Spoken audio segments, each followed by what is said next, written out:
Hello friends, मैं Kishan KL coaching classes के YouTube channel पर आप सभी का एक बार पुनः हार्दिक स्वागत करता हूं। आज हम देखेंगे कि पहाड़ों को कैसे याद किया जाए। टेबल आपने बचपन से याद की होगी, पर बहुत बार क्या होता है, हम टेबल याद करते हैं और भूल जाते हैं।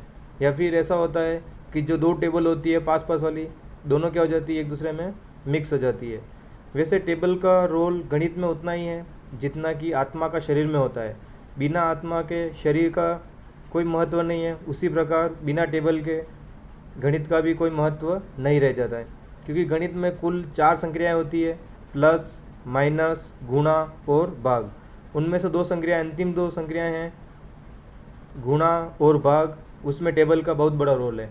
क्योंकि यदि हमें टेबल याद होगी तभी हम संख्याओं को गुणा कर पाएंगे अथवा 2 संख्याओं का आपस में भाग कर पाएंगे। इसलिए टेबल को याद करना बहुत ही ज़रूरी है। इस वीडियो में हम देखेंगे कि टेबल को याद आसानी से कैसे किया जा सकता है, उसमें जो कन्फ्यूज़न होता है उसे कैसे दूर किया जा सकता है, और 1 से 100 तक कोई भी टेबल अगर आपको लिखने के लिए बोलें तो आप कुछ ही सेकेंडों में उसे कैसे लिख सकते हैं। टेबल याद करना आप सबके लिए कोई नई बात नहीं है। आप सभी ने जीवन में कभी न कभी टेबल याद की होगी या अभी कर रहे होंगे, पर अभी इसमें बहुत ज़्यादा कन्फ्यूज़न होता है या हम भूल जाते हैं। बहुत ज़्यादा शिकायत रहती है कि हम टेबल याद तो करते हैं पर वापस भूल जाते हैं। आज मैं आपको ऐसे लॉजिक बताऊंगा जिससे आप टेबल को याद तो करेंगे ही, साथ ही आप भविष्य में कभी भूलेंगे नहीं। देखिए, मान लीजिए आपको 7 की टेबल लर्न करनी है, तो आप कैसे लर्न करते हो? 7 1 7, 7 2 40, ऐसे एक साथ पूरी टेबल को एक साथ बोल देते हैं। तो उस कारण क्या होता है, हमें कुछ कुछ याद रहता है और कुछ याद नहीं रहता है। टेबल याद करने का जो सबसे बेस्ट तरीका है वो है, पहले जैसे आप याद कीजिए 7 1 7, वो सबको याद ही है। अब 7 2 कितना होता है 14, इसको 5 बार बोलिए। 7 2 14, 7 2 14, ऐसा 5 बार बोलिए। उसके बाद 7 1 7 और 7 2 14 दोनों को एक साथ बोलिए। 7 1 7, 7 2 14, ये दोनों आपको याद हो गया। अब आपको क्या करना है, 7 3 कितना होता है उसको लर्न कीजिए। 7 3 होता है 21, तो 7 3 21, इसको 5 बार या 10 बार बोलिए बिना देखे थे। और उसके बाद इन तीनों को साथ में बोलिए। 7 1 7, 7 2 40, 7 3 21। अगर आप ये बोल देते हैं तब इसके आगे बढ़िए, वरना इन्हें ही आप याद कीजिए। अपन जनरली क्या करते हैं कि पूरी टेबल को एक साथ याद करते हैं, तो बीच में कहीं ना कहीं क्या हो जाता है, मिस हो जाता है। तो इस तरह से अगर याद करेंगे तो आपको कभी भी कन्फ्यूज़न नहीं होगा। तो 7 4 कितना होता है 28, इसको बोलिए 5 बार। 7 28, 7 28, 7 28। अब आप शुरू से बोलिए। 7 7, 7 40, 7 21, 7 28। अगर आप ऐसा बोल पाते हैं तभी आगे बढ़िए। अगर मान लीजिए 7 7, 7 40 और 7 3 मैं 20 बोलता हूँ या 23 बोलता हूँ, तो आपको क्या करना है, 7 3 कितना होता है 21, 21, 21, ऐसा लर्न करके उसके बाद वापस 7 7, 7 40, 7 21, उसके बाद आपको आगे बढ़ना है। अगर आप इस तरह से लर्न करेंगे तो आपको आसानी से याद हो जाएगी। जनरली क्या होता है, 7 5 तक या 8 5 तक तो अपने को याद हो जाती है, पर उसके बाद में क्या होता है, थोड़ा कन्फ्यूज़न होता है। तो हम क्या करेंगे, 7 5 तक हो गया। अब 7 6 कितना होता है 42, 7 6 42, ऐसा 5 बार 10 बार बोलेंगे। उसके बाद 1 से लेकर 6 तक पूरी अपने को टेबल बोलनी है। 7 1 7, 7 2 40, 7 3 21, 7 4 28, 7 5 35, 7 6 42। अगर हमने सही तरीके से इसे बोल दिया है तो 7 7 पे जाना है, अन्यथा इसे ही याद करना है। इस तरह से अगर आप याद करेंगे तो मुझे पूरा विश्वास है कि आप 1 से लेकर 20 तक सभी पहाड़ें आसानी से याद कर पाएंगे। अब देखिए, कुछ और इम्पोर्टेंट लॉजिक्स हैं जो मैं आपको बताना चाहता हूं, जिससे कि 10 से आगे की जो टेबल हैं उसको आपको याद करने में दिक्कत ना आए। जैसे मान लीजिए मुझे 12 की टेबल याद करनी है, तो 12 की टेबल और 2 की टेबल में कुछ सिमिलरिटी है। 12 की टेबल और 2 की टेबल, इन दोनों में कुछ ना कुछ समानता है। क्या समानता है, देखिए 2 1 2 है और 12 1 12। दोनों में लास्ट में क्या आ रहा है, यहाँ पर भी क्या आ रहा है, अपने पास 2 आ रहा है, और 2 की जो टेबल है उसमें भी क्या आ रहा है, अपने पास 2 आ रहा है ना। उसी प्रकार 2 2 कितना होता है 4, और 12 2 देखेंगे तो भी कितना आएगा 4। 2 3 कितना होता है 6, और 12 3 के लास्ट में भी कितना आता है 6। 2 4 कितना होता है 8, और 12 4 भी क्या होता है 48, तो लास्ट में क्या आएगा 8। तो कहने का मतलब जो 2 का जो नियम है वो का नियम किस में लगेगा 12 में, 3 का जो नियम है वो किस में लगेगा 13 में, 4 का जो नियम है वो किस में लगेगा 14 में, और 5 का नियम है वो लगेगा 15 में, और 6 का नियम लगेगा 16 में। मान लीजिए अगर 14 5 से कितना होता है 70, अगर आपको याद नहीं हो रहा है, बहुत सारे जने 65 बोल देते हैं यहाँ पर, उसका भी एक और लॉजिक बताऊँगा। अगर आप देखिए 14 5 कितना होता है 70, अगर आपको नहीं याद हो रहा है 4 5 लास्ट में कितना आ रहा है 0, तो 14 5 जाके लास्ट में भी कितना आ जाएगा अपने पास 0। तो आशा है कि आप इस लॉजिक को भी समझ गए होंगे कि जो 2 का लगेगा रूल वो ही रूल 12 में, 3 वाला रूल 13 में, 4 वाला रूल 14 में और 5 वाला रूल 15 में, इस तरह से चलता रहेगा। तो आपको कहीं ना कहीं आसानी होगी इन पहाड़ों को याद करने में।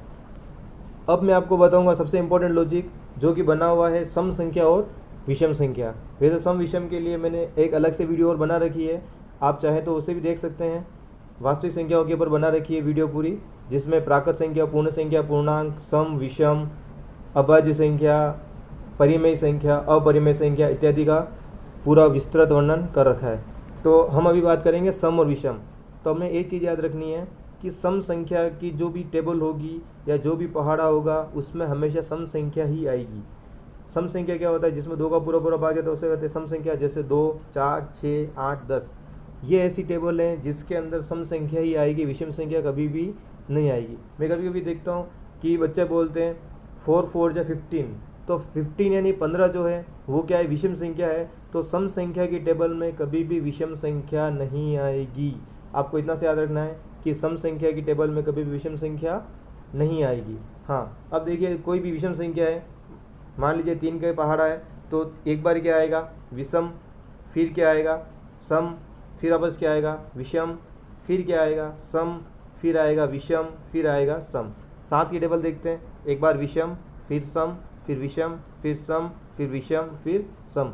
तो कहने का मतलब ये है कि विषम संख्या में एक बार आती है विषम, फिर आती है सम, फिर आती है विषम, फिर आती है सम संख्या। तो इस तरह से अगर हम याद करेंगे तो याद हो सकता है। मान लीजिए मुझे बोलना है 7 7 जा कितना होता है। अगर आपको ये याद है कि 7 6 जा कितना होता है 42 होता है, और आप अगर 7 7 जा 48 बोलते हैं तो आपको याद रखना है कि एक पहले जब 42 सम आ चुकी है तो 48 उसके बाद में सम नहीं आएगी, तो कितना आएगा 49। तो इस तरह से आप इसको समझ सकते हैं। और ये खासकर जो बड़ी टेबल है 13 की, 14 की, 15 की, इनमें ज़्यादा कारगर है। जैसे मान लीजिए 14 की टेबल है, बोल देते हैं 14 5 जा 65। अरे जब 14 एक सम संख्या है तो उसमें विषम संख्या आ ही नहीं सकती है, तो 65 कहाँ से हो जाएगा।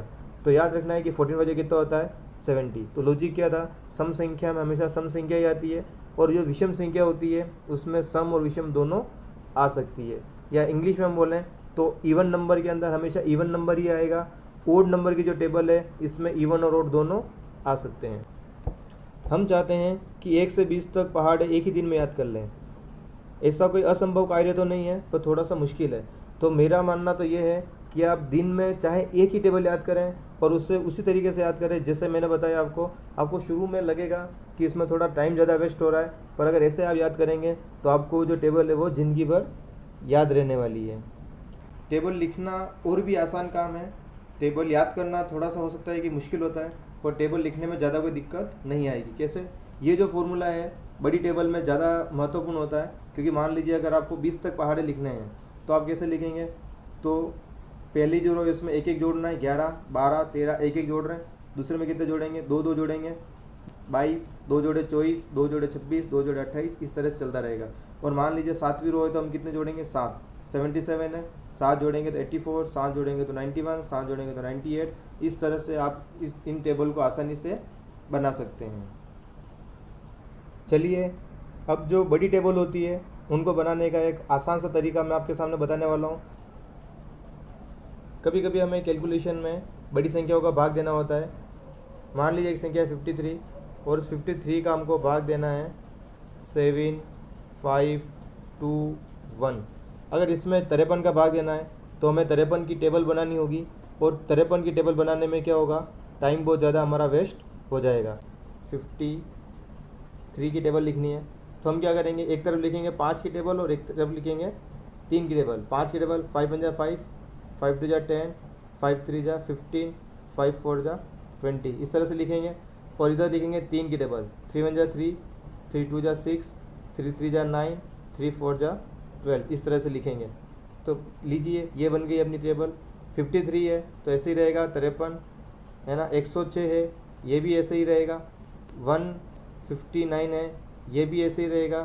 पर यहाँ पर जो है ये 20 और 12, तो ये 2012 न होके यहाँ पर कुछ चेंज आएगा। अब चेंज क्या है, जब अगर एक अंक होगा यहाँ पे 3 6 9 एक ही अंक है, तो इसके आगे हम सीधा लिख देंगे। जब 2 अंक आते हैं तो हमें क्या करना है कि जो अंतिम अंक है उसको तो ऐसे ही लिख देना है, और जो आगे वाला अंक है उसको क्या करना है, इस आगे वाले में प्लस कर देना है। तो 1 + 0 कितना हो जाएगा 1, और अंत में कितना आ जाएगा 2। तो इस तरह से हम कोई भी टेबल आसानी से बना सकते हैं। मान लीजिए हमें लिखना है 53 7 जा कितना होता है, तो हमें क्या करना है 5 7 जा कितना होता है 35, और 7 3 जा कितना होता है 21। तो 35 21 ये तो आंसर आएगा नहीं, तो हम क्या करेंगे 1 लिखेंगे यहाँ पर, इस 2 को आगे प्लस करना है, 5 और तो कितने हो जाएंगे 7, और ये आ जाएगा 3। तो 53 × 7 करेंगे तो आपका आंसर कितना आएगा 371। इस तरह से हम कोई भी टेबल है वो आसानी से बना सकते हैं। टेबल बनाने का एक तरीका और होता है जो आप में से बहुत सारे जने यूज़ भी करते हैं। मान लीजिए हमें 13 की टेबल बनानी है, तो लिखेंगे 13 और एक बार और लिखेंगे 13, इन दोनों को प्लस करेंगे, 3 और 3 6, 1 और 1 2। अब इसमें वापस क्या करना है 13 प्लस करना है, 6 और 3 9, और इधर से 2 में 1 जोड़ा तो कितना हो जाएंगे 3। तो 13 × 30, 13 × 26, 13 3 जा 39। अब अगर 4 बार करना है तो इस 9 में करना है, वापस ऊपर वाली संख्या जोड़ेंगे 3 को, 9 और 3 कितने होते हैं 12, हासिल जाएगा 1 3 4 और 5, तो ये हो गया अपने पास 52। तो 13 जो कितना होता है 52, या 13 4 जो कितना होता है 52।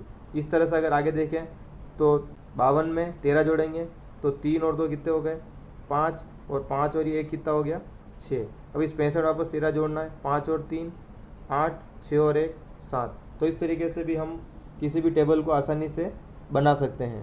वैसे हमें 15 तक टेबल याद होनी ही चाहिए, क्योंकि मैंने पहले ही कहा था कि टेबल जो है वो क्या है, गणित की आत्मा है।